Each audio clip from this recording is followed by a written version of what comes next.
ನಾನು ಮುಖ್ಯಮಂತ್ರಿ ಆಯ್ತೀನಿ. ಇದಾಗುತ್ತೆ. ರೈತರ ಪರದಾಗಲ್ಲ. ನನಗ್ ಬೇಕು ಕುರ್ಚಿ, ನನಗ್ ಬೇಕು ಕುರ್ಚಿ, ಆಯ್ತಾ? ಅಲ್ಲಿ ಮಿರ್ಚಿ ಮಾರೋರಿಗೆ, ಮಿರ್ಚಿ ಬೆಳಿತಾರರಿಗೆ ಇವರಿಗೆ ಅವ್ರ ಬಗ್ಗೆ ಯೋಚನೆ ಇಲ್ಲ. ಮಿರ್ಚಿ ಬೆಳಿತಾರ ಬಗ್ಗೆ ಯೋಚನೆ ಇಲ್ಲ, ಕುರ್ಚಿ ಬಗ್ಗೆ ಯೋಚನೆ, ಆಯ್ತಾ? ಎಸ್, ತಗೊಳ್ಳಿ. ನೋಡಿ, ಕಾಂಗ್ರೆಸ್ ನಲ್ಲಿ ಜೋರಾದ ಕುರ್ಚಿ ಪಾಲಿಟಿಕ್ಸ್. ನವೆಂಬರ್ 15ಕ್ಕೆ ದೆಹಲಿಗೆ ಹೋಗ್ತಿದ್ದಾರೆ ಸಿಎಂ ಸಿದ್ದರಾಮಯ್ಯ. ನಾಳೆಯ ವರಿಷ್ಠರ ಭೇಟಿಗೆ ತೆರಳುತ್ತಿದ್ದಾರೆ ಡಿಸಿಎಂ ಡಿಕೆ ಶಿವಕುಮಾರ್. ಸಿಎಂ ಆಗ್ಲೇಬೇಕು ಅಂತ ಹೇಳಿ ಡಿಕೆ ಶಿವಕುಮಾರ್ ಹಲವಾರು ರೀತಿಯಾದಂತಹ ಕಸರತ್ತನ್ನ ಮಾಡ್ತಿದ್ದಾರೆ. ಒಂದು ಕಡೆ ಸತೀಶ್ ಜಾರಕಿಹೊಳಿ ಅವರ ನಡೆ ಇನ್ನೂ ಕೂಡ ನಿಗೂಢ ಆಗಿದೆ. ದೆಹಲಿ ಭೇಟಿ ಮುಂದೂಡಿದ್ದಾರೆ ಸಾಹುಕಾರ. ಹಾಗಾದ್ರೆ ಯಾವತ್ತು ಹೋಗ್ತಾರ ಅವರು? ನವೆಂಬರ್ ನಲ್ಲಿ ನಾಯಕತ್ವ ಬದಲಾವಣೆ ಆಗುತ್ತಾ ಇಲ್ವಾ?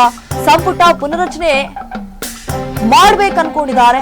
ಹಾಗಾದ್ರೆ ಸಿದ್ದರಾಮಯ್ಯ ಅವರು ಸೇಫ್ ಆಗ್ತಾರಾ? ಅದರಿಂದ ನವೆಂಬರ್ 15ಕ್ಕೆ ದೆಹಲಿಗೆ ಹೋಗ್ತಿದ್ದಾರೆ ಸಿಎಂ ಸಿದ್ದರಾಮಯ್ಯ ಅವರು. ಹಾಗೆ ನೋಡಿ, ನಾಳೆ ವರಿಷ್ಠರನ್ನ ಭೇಟಿ ಆಗ್ಬೇಕು ಅಂತ ಹೇಳಿ ಡಿಸಿಎಂ ಡಿಕೆ ಶಿವಕುಮಾರ್ ಅವರು ಕೂಡ ಹೋಗ್ತಿದ್ದಾರೆ. ಸಂದರ್ಭದಲ್ಲಿ ಏನ್ ಮಾತನಾಡ್ತಾರೆ? ಸಿಎಂ ಆಗ್ಲೇಬೇಕು ಅಂತ ಹೇಳಿ ಈಗ ಡಿಕೆ ಶಿವಕುಮಾರ್ ಅವರು ನಾನಾ ರೀತಿಯಾದಂತಹ ಕಸರತ್ತನ್ನ ಮಾಡ್ತಿದ್ದಾರೆ. ಸತೀಶ್ ಜಾರಕಿಹೊಳಿ ಅವರಂತೂ ಸೈಲೆಂಟ್ ಆಗ್ಬಿಟ್ಟಿದ್ದಾರೆ. ಇದ್ರ ಬಗ್ಗೆ ಏನೋ ಒಂದೇ ಒಂದು ರಿಯಾಕ್ಷನ್ ಕೂಡ ಕೊಡ್ತಾ ಇಲ್ಲ. ಕೊಡಲ್ಲ ರೀ, ಹೆಂಗ್ರಿ ಕೊಡ್ತಾರೆ? ಕೊಡಕ್ ಆಗೋದು ಇಲ್ಲ ಅವರಿಗೆ. ಈಗ ನಾನು ಅವತ್ತೇ ಹೇಳದ್ನಲ್ಲ, ಇಲ್ಲಿ ಯಾಕಪ್ಪ ನಮ್ಗೆ ಯಾಕೆ ಬೇಕು? ಇರೋ ಸಚಿವ ಸ್ಥಾನನಾರು ಉಳಿಸ್ಕೊಳ್ಳೋಣ, ನಾಯಕನ ಸ್ಥಾನ ನೀವು ಯಾರಿಗಾರು ಕೊಡಿ, ನಮ್ಗಿರೋ ಸಚಿವನ ಸ್ಥಾನನಾರು ಉಳಿಸ್ಕೊಳ್ಳೋಣ ಅನ್ನೋ ಬರದಲ್ಲಿದ್ದಾರೆ. ಎಷ್ಟು ತಗೊಳ್ಳೋದು ಕುರ್ಚಿ ಕ್ಲೈಮ್ಯಾಕ್ಸ್ ಏನು? ನೋಡಿ, ಡಿಕೆ ಶಿವಕುಮಾರ್ ಅವರು ತಂತ್ರಗಾರಿಕೆಯನ್ನ ಹಿಡಿತಿದ್ದಾರೆ.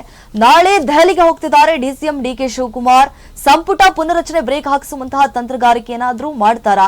ಇದೇ ತಿಂಗಳಲ್ಲಿ ಸಿಎಂ ಆಗ್ಬೇಕು ಅಂತ ಹೇಳಿ ರಣತಂತ್ರವನ್ನ ಕೂಡ ಮಾಡ್ತಿದ್ದಾರೆ. ಪಕ್ಷ ನಿಷ್ಠೆ, ಅಧಿಕಾರ ಹಂಚಿಕೆ ಅದನ್ನ ಪ್ರಸ್ತಾಪ ಮಾಡಿ ಒತ್ತಡ ಹೇರುವಂತಹ ಸಾಧ್ಯತೆ ಕೂಡ ಹೆಚ್ಚಾಗಿದೆ. ಜೊತೆಗೆ ಪವರ್ ಶೇರಿಂಗ್ ವಿಚಾರದಲ್ಲಿ ಸ್ಪಷ್ಟನೆಗೆ ಪ್ಲಾನ್ ಮಾಡಲಾಗುತ್ತೆ. ಸೋನಿಯಾ ಗಾಂಧಿ ಜೊತೆಗೆ ಚರ್ಚೆ ಮಾಡಲು ಈಗಾಗಲೇ ಸಿದ್ಧತೆ ಕೂಡ ನಡೆಸ್ತಿದ್ದಾರೆ. ಒಂದು ಕಡೆ ಬೆಳಗಾವಿ ಅಧಿವೇಶನ ಬರ್ತಾ ಇದೆ, ಅಧಿವೇಶನಕ್ಕೆ ಸಿಎಂ ಆಗಿ ಹೋಗ್ಬೇಕು ಅನ್ನುವಂಥದ್ದು ಡಿಸಿಎಂ ಡಿಕೆ ಶಿವಕುಮಾರ್ ಅವರು ಚಿಂತನೆಯಲ್ಲಿದ್ದಾರೆ.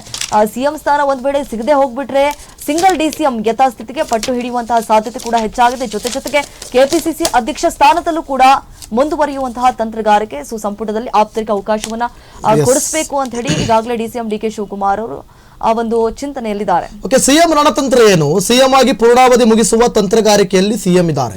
ನಾನೇ ಮುಗಿಸ್ಕೊಬಿಡೋಣ, ಪೂರ್ತಿ ನಾನೇ ಮಾಡೋಣ, ಮುಂದೆ ಗೊತ್ತಿಲ್ಲ ಏನ್ ಕಥೆನೋ ಏನೋ ಗೊತ್ತಿಲ್ಲ, ನಾನು ಈ ಪೂರ್ಣ ಮುಗಿಸ್ಕೊಂಡ್ರೆ ನನಗೊಂದು 2 ಬಾರಿ ಸಂಪೂರ್ಣವಾಗಿ ಸಿಎಂ ಆದಂತ ಒಂದು ಹೆಮ್ಮೆ ಇರ್ತದೆ, ಒಂದು ಯಾವಾಗಲೂ ಕೂಡ ಇದಿರ್ತದೆ ಅದಿರ್ತದೆ ಅಂತ. 2028ರ ಸ್ಪರ್ಧೆಯ ದಾಳ ಉರುಳಿಸಿದ್ದಾರೆ ಸಿದ್ದರಾಮಯ್ಯ. ಸಂಪುಟ ಪುನರಚನೆ ಮಾಡುತ್ತೇವೆ ಎಂದಿರೋ ಸಿಎಂ ನವೆಂಬರ್ 15ಕ್ಕೆ ದೆಹಲಿಗೆ ತೆರಳಲು ಸಿಎಂ ಸಿದ್ದರಾಮಯ್ಯ ಸಿದ್ಧತೆ ಮಾಡಿಕೊಂಡಿದ್ದಾರೆ. 2-3 ದಿನ ದೆಹಲಿಯಲ್ಲೇ ಉಳಿದು ರಾಜಕೀಯ ಮಾಡಬೇಕು ಅಂತ ಪ್ಲಾನ್ ಮಾಡಿಕೊಂಡಿದ್ದಾರೆ. ಇದು ಸಿಎಂ ತಂತ್ರಗಾರಿಕೆ. ಪವರ್ ಶೇರಿಂಗ್ ಮಾತಿಗೆ ಬ್ರೇಕ್ ಹಾಕಿಸಲು ಪ್ರಯತ್ನ ಮಾಡ್ತಾ ಇದ್ದಾರೆ. ಹೈಕಮಾಂಡ್ ನಿಂದಲೇ ಸ್ಪಷ್ಟನೆ ಕೊಡಿಸಲು ತಂತ್ರಗಾರಿಕೆಯನ್ನು ರೂಪಿಸ್ತಾ ಇದ್ದಾರೆ. ಅನಿವಾರ್ಯತೆ ಬಂದಲ್ಲಿ ದಲಿತ ಸಿಎಂ ದಾಳದ ಲೆಕ್ಕಾಚಾರ ನೋಡಿ. ಒಂದು ವೇಳೆ ಹಂಗೂ ಸಿಎಂ ಚೇಂಜ್ ಆಗಬೇಕು, ಹಂಗೂ ಚೇಂಜ್ ಆಗಲೇಬೇಕು ಅನ್ನೋ ಪರಿಸ್ಥಿತಿ ಬಂದರೆ ಡಿಕೆ ಶಿವಕುಮಾರ್ ಯಾಕೆ ಯಾರಾದರೂ ದಲಿತ ಸಿಎಂ ಆಗಲಿ ಅಂತೇಳಿ ಅಲ್ಲಿಗೆ ಫಿಕ್ಸ್ ಮಾಡೋ ಪ್ಲಾನ್ನಲ್ಲಿದ್ದಾರೆ. ಹೆಚ್ಚುವರಿ ಡಿಸಿಎಂ ಆಪ್ತರಿಗೆ ಕೆಪಿಸಿಸಿ ಪಟ್ಟಕ್ಕೆ ಪಟ್ಟು ಹಿಡಿದಿದ್ದಾರೆ. ಒಂದು ವೇಳೆ ಹಂಗೂ ಚೇಂಜ್ ಆಗಬೇಕು ಅಂದರೆ ಹೆಚ್ಚುವರಿ ಡಿಸಿಎಂ ಮಾಡಬೇಕು, ಆಮೇಲೆ ಕೆಪಿಸಿಸಿ ಅಧ್ಯಕ್ಷ ಚೇಂಜ್ ಆಗಬೇಕು ಅಂತ ತನ್ನ ಆಪ್ತರಿಗೆ ಪಟ್ಟು ನೋಡಿ. ಹೆಂಗೆ ಇದು ಪ್ಲಾನಿಂಗು. ಎಸ್, ಸತೀಶ್ ಪ್ಲಾನ್ ಏನು ಅಂತ ಹೇಳ್ಬಿಡಿ. ಈಗ ಸತೀಶ್ ಜಾರಕಿಹೊಳಿ ಪ್ಲಾನ್ ಏನು ಅಂತ. ಎಸ್, ನೋಡಿ, ನಾಯಕತ್ವ ಬದಲಾವಣೆ ಮಾಡದಂತೆ ಒತ್ತಡವನ್ನ ಹೇರುವಂತಹ ಸಾಧ್ಯತೆ ಕೂಡ ಹೆಚ್ಚಾಗಿದೆ. ಜೊತೆಗೆ ನಾಯಕತ್ವ ಒಂದ್ ವೇಳೆ ಏನಾದ್ರೂ ಬದಲಿಸ್ಬಿಟ್ರೆ ಪರಿಗಣಿಸಲು ಮನವಿ ಮಾಡಿಕೊಳ್ಳುವಂತಹ ಸಾಧ್ಯತೆ, ದಲಿತ ಸಿಎಂ ದಾಳ ಉರುಳಿಸುವಂತಹ ಎಲ್ಲಾ ಸಾಧ್ಯತೆ ಕೂಡ ಕಂಡು ಬರ್ತಾ ಇದೆ. ಒಂದ್ ವೇಳೆ ಏನಾದ್ರೂ ಸಿಎಂ ಸ್ಥಾನ ಸಿಗದೆ ಹೋಗ್ಬಿಟ್ರೆ ಕೆಪಿಸಿಸಿ ಅಧ್ಯಕ್ಷಗಿರಿಗೆ ಪಟ್ಟು ಹಿಡಿಯುವಂತಹ ಸಾಧ್ಯತೆ. ಈಗ ಕೆಪಿಸಿಸಿ ಅಧ್ಯಕ್ಷರಾದ್ರೆ 2028ಕ್ಕೆ ಸಿಎಂ ಸ್ಥಾನಕ್ಕೆ ಕ್ಲೈಮ್ ಮಾಡ್ತಾರೆ. ಹೆಚ್ಚುವರಿ ಡಿಸಿಎಂ ಸ್ಥಾನ ಸೃಷ್ಟಿಸಲು ಮನವಿ ಮಾಡಿಕೊಳ್ಳುವಂತಹ ಸಾಧ್ಯತೆ, ಸಮುದಾಯವಾರು 3 ಡಿಸಿಎಂ ಸ್ಥಾನಕ್ಕೆ ಒತ್ತಡವನ್ನ ಹೇರುವಂತಹ ಸಾಧ್ಯತೆ ಕೂಡ ಹೆಚ್ಚಾಗಿದೆ. ಜೊತೆಗೆ ಅಹಿಂದ ನಾಯಕತ್ವ ವಹಿಸಿಕೊಳ್ಳುವ ಬಗ್ಗೆ ಕೂಡ ಚರ್ಚೆ ಮಾಡ್ತಾರೆ. ಸಿಎಂ ಡಿಸಿಎಂ ಭೇಟಿಗೂ ಮುನ್ನ ಈ ರೀತಿಯಾದಂತಹ ತಂತ್ರಗಾರಿಕೆ ಕೂಡ ಹೆಣೆಯಲಾಗ್ತಾ ಇದೆ. ಬೆಂಬಲಿತ ಶಾಸಕರನ್ನ ಕರೆದುಕೊಂಡು ಹೋಗಿ ಒತ್ತಡವನ್ನ ಹೇರುವಂತಹ ಪ್ಲಾನ್ ಮಾಡ್ತಿದ್ದಾರೆ ಇತ್ತ ಸತೀಶ್ ಜಾರಕಿಹೊಳಿ ಅವರು.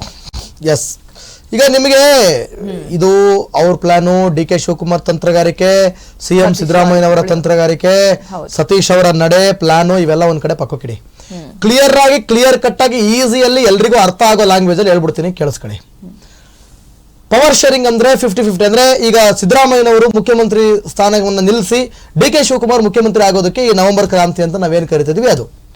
ಡಿಕೆ ಶಿವಕುಮಾರ್ ಮುಖ್ಯಮಂತ್ರಿ ಆಗೋ ಪರಿಸ್ಥಿತಿ ಏನಾದ್ರು ಬಂದ್ರೆ, ಹಂಗೊಂದ್ ವೇಳೆ ಏನಾದ್ರೂ ಮುಖ್ಯಮಂತ್ರಿ ಸ್ಥಾನವನ್ನ ಸಿದ್ದರಾಮಯ್ಯನವರು ಬಿಟ್ಕೊಡ್ಬೇಕು ಅನ್ನೋ ಪರಿಸ್ಥಿತಿ ಬಂದ್ರೆ ಸಿದ್ದರಾಮಯ್ಯನವರಲ್ಲಿ ಚೆಕ್ ಮೇಟ್ ಇಡೋಕೆ ಪ್ಲಾನ್ ಮಾಡ್ಕೊಂಡಿದ್ದಾರೆ. ಒಂದು ದಲಿತ ಮುಖ್ಯಮಂತ್ರಿ ಗಾಳ ಹಾಕ್ತಾರೆ, ಆಯ್ತಾ? ಹಂಗೇನು ಚೇಂಜ್ ಮಾಡ್ಬೇಕು ಅಂದ್ರೆ ದಲಿತ ಮುಖ್ಯಮಂತ್ರಿ ಆಗೋದಾದ್ರೆ ಡಿಸಿಎಂ ಯಾಕೆ, ಡಿಕೆ ಶಿವಕುಮಾರ್ ಯಾಕೆ? ಒಂದು. ಇನ್ನೊಂದು, ಕೆಪಿಸಿಸಿ ಅಧ್ಯಕ್ಷ ಯಾರು? ಡಿಕೆ ಶಿವಕುಮಾರ್. ಅದನ್ನ ಚೇಂಜ್ ಮಾಡಿ ನನ್ನ ಆಪ್ತರಿಗೆ ಕೊಡಿ, 2 ಆಮೇಲೆ ಹಂಗೂ ಮುಖ್ಯಮಂತ್ರಿ ಚೇಂಜ್ ಆಗಬೇಕು ಅಂದ್ರೆ DCM ಕೂಡ ಚೇಂಜ್ ಆಗಬೇಕು. ನನ್ನ ಆಪ್ತರಿಗೆ ಒಂದು 4-5 ಜನಕ್ಕೆ DCM ಕೊಡಿ. DCM ಸ್ಥಾನವನ್ನು ಒಬ್ಬರೇ ತಗೊಳ್ಬೇಕು ಅಂತ ಏನಿಲ್ಲ, ಒಂದು 3-4 ಹಿಂಗೆಲ್ಲ ತಗೊಬೋದು ಆಯ್ತಾ. ಉಪಮುಖ್ಯಮಂತ್ರಿ ಸ್ಥಾನವನ್ನ ಮುಖ್ಯಮಂತ್ರಿ ಒಬ್ಬರೇ ಆಗಿರ್ತಾರೆ, ಉಪಮುಖ್ಯಮಂತ್ರಿ ಎಷ್ಟು ಜನ ಬೇಕಾದ್ರೂ ಇರ್ಬೋದು ಆಯ್ತಾ. ಹಿಂಗಿರುವಾಗ ಈ ರೀತಿ ಪಾಯಿಂಟ್ ಔಟ್ ಮಾಡಿ ಎಲ್ಲ ಒಂದ್ ಕಡೆ DK ಶಿವಕುಮಾರ್ನ ಕುಗ್ಸೋ ಯತ್ನ, ಇಷ್ಟೇ. ಅರ್ಥ ಆಯ್ತಾ? S, okay. CM ಆಗಲೇಬೇಕು, ಉಳಿಲೇಬೇಕು, CM ಆಗಿ ಉಳ್ಕೊಳ್ಳೇಬೇಕು ಅನ್ನೋ ಪ್ರಯತ್ನದಲ್ಲಿ ಸಿದ್ದರಾಮಯ್ಯನವರು ಇದ್ದಾರೆ. 99% ಅದೇ ಪ್ರಯತ್ನದಲ್ಲಿ ಇದ್ದಾರೆ ಅವರು. ನೋಡೋಣ, ಕಾದ್ ನೋಡೋಣ ಈ ಕುರ್ಚಿ ಕದನ ಎಲ್ಲಿವರೆಗೆ ಬರುತ್ತೆ ಅಂತ. ನಿಮ್ಮ ಕದನ ಪದನ ಎಲ್ಲ ಬಿಟ್ಬಿಟ್ಟು ಒಂಚೂರು ರೈತರ ಕಡೆ ಗಮನ ಹರಿಸಿ, ರೈತರನ್ನ ಒಂಚೂರು ನೋಡಿ, ರೈತರ ಕಷ್ಟನ ಬಗೆಹರಿಸಿ ಅಂತ ನಾವು, ರೈತರ ಪರವಾಗಿರಿ ಅಂತ ನಾವು ಹೇಳ್ತಾ ಇದ್ದೀವಿ.